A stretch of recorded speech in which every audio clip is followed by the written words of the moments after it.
Dear friends, आप सबका welcome है, स्वागत है आपके अपने चैनल वेब शुरू केयर में। फ्रेंड्स, आज के इस वीडियो में हम बात करने वाले हैं जो बीपीएससी का पेपर देने वाले हैं 7th फेज का, उन लोगों के बारे में, और जो सीटेट जुलाई यानी कि जुलाई में जो सीटेट देने वाले हैं उन लोगों के बारे में, क्या वो लोग इस बीपीएससी के एग्ज़ाम में शामिल हो पाएंगे या नहीं, और क्या बदलाव हुआ है। ठीक है, इन सब चीज़ों के ऊपर सिलेबस क्या रहने वाला है, निगेटिव मार्किंग हटाए या है, या जो 2 पेपर होने वाला था उसके मार्क्स में क्या बदलाव हुआ है। इस वीडियो में हम इन सब चीज़ों के ऊपर बात करेंगे। आप इस वीडियो के लास्ट तक बने रहना। अगर आप चैनल को सब्सक्राइब नहीं किए तो प्लीज़ आप कर लीजिएगा चैनल को सब्सक्राइब। वीडियो पसंद आएगी तो लाइक शेयर कर दीजिएगा। चलिए, सबसे पहले हम बात करते हैं जो हमारे बीपीएससी के चेयरमैन मिस्टर अतुल प्रसाद जी हैं, उनसे ये पूछा गया कि एप्लीकेशन फॉर्म कब फिल किए जाएंगे, नोटिफिकेशन कब आएगा। तो उन्होंने ये बोला कि नोटिफिकेशन आज या कल तक मिल जाएगा। मीन्स कि आप मानो कि 1 जून तक डिटेल्स आपको सब कुछ मिल जाएगा।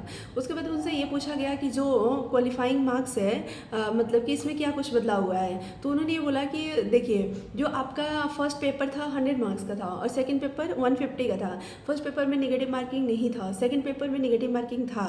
तो देखिए, इसमें हुआ क्या है कि फर्स्ट पेपर 100 मार्क्स का ही होगा, जैसे 25 इंग्लिश और 75 क्या था हिंदी, वैसे ही रहेगा। जिसमें क्वालिफाई आपको कितने मार्क्स पकड़ना है, 30 मार्क्स में, मिनिमम 30 आपको लाने हैं। अच्छा, दूसरी चीज़ क्या है कि 150 मार्क्स का सेकंड पेपर था, लेकिन अब सेकंड पेपर कितने का होगा, 120 का होगा। यानी कि जो आपका मेरिट वाला पेपर है 120 मार्क्स का होगा। बिल्कुल आप सही सुन रहे हैं, 120 मार्क्स का होगा। और जो 150 नंबर का पहले था तो 100 और 50 में डिवाइड था, यानी कि 100 नंबर में सब्जेक्ट स्पेसिफिक था, ठीक है, और 50 नंबर में आपका जनरल अवेयरनेस था।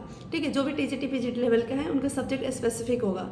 लेकिन अब क्या है कि 80-40 में डिवाइड हो गया, यानी 80 क्वेश्चन 80 मार्क्स का आपका सब्जेक्ट स्पेसिफिक होगा, और 40 यानी कि 40 क्वेश्चन 40 मार्क्स का आपका जनरल अवेयरनेस होगा, जिसके अंदर सब कुछ आ जाएगा, मैथ्स रीजनिंग जीके जीएस जो भी होता है वो सब आ जाएगा। ठीक है, तो ये आपने देखा एक बदलाव। दूसरी चीज़ मैं ये बताना चाहूँगी, डिटेल सिलेबस के बारे में उनसे पूछा गया कि डिटेल सिलेबस कब आएगा। उन्होंने बोला डिटेल सिलेबस मैं नहीं दूंगा, डिटेल सिलेबस नहीं आएगा, आप एनसीईआरटी बेस यानी कि एनसीईआरटी को बेस बना करके आप स्टडी शुरू कर दीजिए, क्योंकि उन्होंने बोला है एनसीईआरटी जो हमारा है वहीं से क्वेश्चन, यानी उसी का बेस लेकर क्वेश्चन पूछा जाएगा, वही बेस होगा। ठीक है, तो वहाँ से आपको स्टडी करनी है। डिटेल सिलेबस का अगर इंतजार कर रहे हैं और समय आप बर्बाद कर रहे हैं तो आप प्लीज़ स्टडी अपना स्टार्ट कर दीजिए, टाइम वेस्ट मत कीजिए, क्योंकि डिटेल सिलेबस नहीं आएगा, उन्होंने साफ बोल दिया। दूसरी चीज़, एज फैक्टर के बारे में उन्होंने ये बोला कि 1 अगस्त 2023 के अकॉर्डिंग आपका एज मतलब होगा। लेकिन एक यहाँ पर सबसे बड़ी खुशखबरी है उन लोगों के लिए जो इस बार सीटेट का पेपर देने वाले हैं, या जो इस बार बीएड जिनका फाइनल होने वाला है, फाइनल ईयर में है, उन लोगों के लिए बहुत बहुत बहुत बड़ी खुशखबरी है। मतलब जो हमारे बीपीएससी के चेयरमैन हैं मिस्टर अतुल प्रसाद जी, उन्होंने सरप्राइज़ दिया है उन लोगों के लिए, जो इतने दिनों से मतलब काफ़ी कमेंट किया करते थे हर वीडियो में कि अपीयरिंग वालों को भी शामिल होना चाहिए। तो आज फाइनली उन्होंने ये बताया कि जो सीटेट का पेपर देने वाले हैं, या जो इस बार बीएड का पेपर देने वाले हैं, ठीक है, जो भी मतलब कि यहाँ पर मांगी गई है, ठीक है, आपका बीएड होना चाहिए, सीटेट होना चाहिए, तो उसका पेपर यानी उसका एग्ज़ाम 31 अगस्त से पहले हो जाना चाहिए 2023। ठीक है, यानी 31 अगस्त से 31 अगस्त से अगर पहले आपका सीटेट का पेपर हो जाता है तो आप एलिजिबल है। 31 अगस्त से पहले अगर आपका बीएड में आप मान लीजिए फाइनल ईयर में हैं, बीएड का पेपर आपका हो जाता है तो आप एलिजिबल हैं।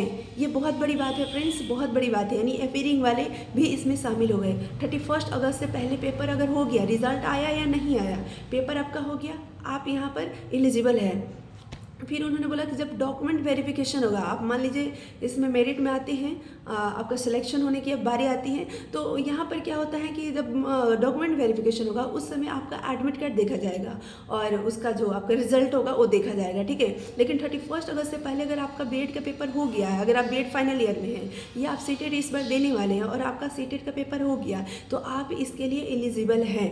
ठीक है, तो मैं तो यही बोलना चाहूँगी कि जो भी अपीयरिंग वाले हैं वो फॉर्म अप्लाई कर दीजिएगा, और सीटेट जुलाई में जो होने वाला है वो आपका पेपर हो जाएगा, आप लोग एलिजिबल हो गए तो आप सभी लोग मतलब कि आप सभी लोगों की मौज हो गई, इसमें आप सभी लोग भी शामिल हो गए, तो आप सभी लोगों को बधाई इसके लिए मैं देना चाहूँगी। जो लोग इस दिन का इंतज़ार कर रहे थे या ऐसे न्यूज़ का इंतज़ार कर रहे थे कि कब आए हम लोगों के भी फेवर में कुछ ऐसी चीज़ें, तो उन लोगों के लिए।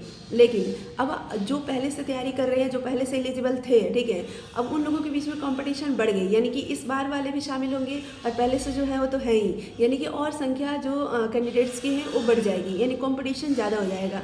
तो अब आप लोगों को तैयारी भी उसी हिसाब से करनी होगी। ठीक है, तो ये चीज़ें हो गई। और मैं एक दो चीज़ों के ऊपर बात करना चाहूँगी। उनसे पूछा गया कि इतना बड़ा एग्ज़ाम है, आप कैसे कंडक्ट कराएंगे? तो उन्होंने बोला कि हमारे लिए कोई बड़ी बात नहीं है, अगर 6 से 7 लाख स्टूडेंट हैं तो फिर 1 शिफ्ट में एग्ज़ाम कंडक्ट हो जाएगा। अगर हमें ऐसा लगेगा तो हम एग्ज़ाम को 2 शिफ्ट में लेंगे। लेकिन फिर भी उन्होंने क्या बोला कि मतलब कि हमारे लिए ये कोई बड़ी बात नहीं है। डेट के बारे में बात करते हैं, एग्ज़ाम डेट।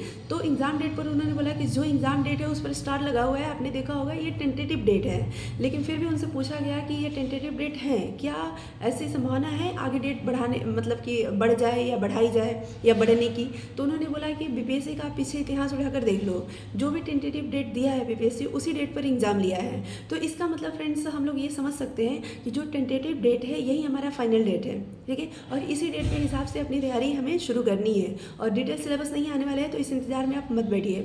नेगेटिव मार्किंग के ऊपर बात कर लेते हैं।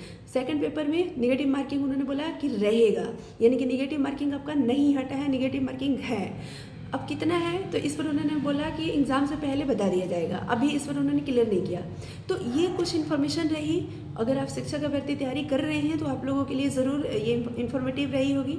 तो आपको अगर वीडियो पसंद आई होगी तो आप लाइक कर दीजिए, चैनल को सब्सक्राइब नहीं किया तो प्लीज़ सब्सक्राइब कर लीजिए। और फिर मिलते हैं नेक्स्ट वीडियो में, तब तक के लिए आप सभी लोगों को थैंक यू सो मच।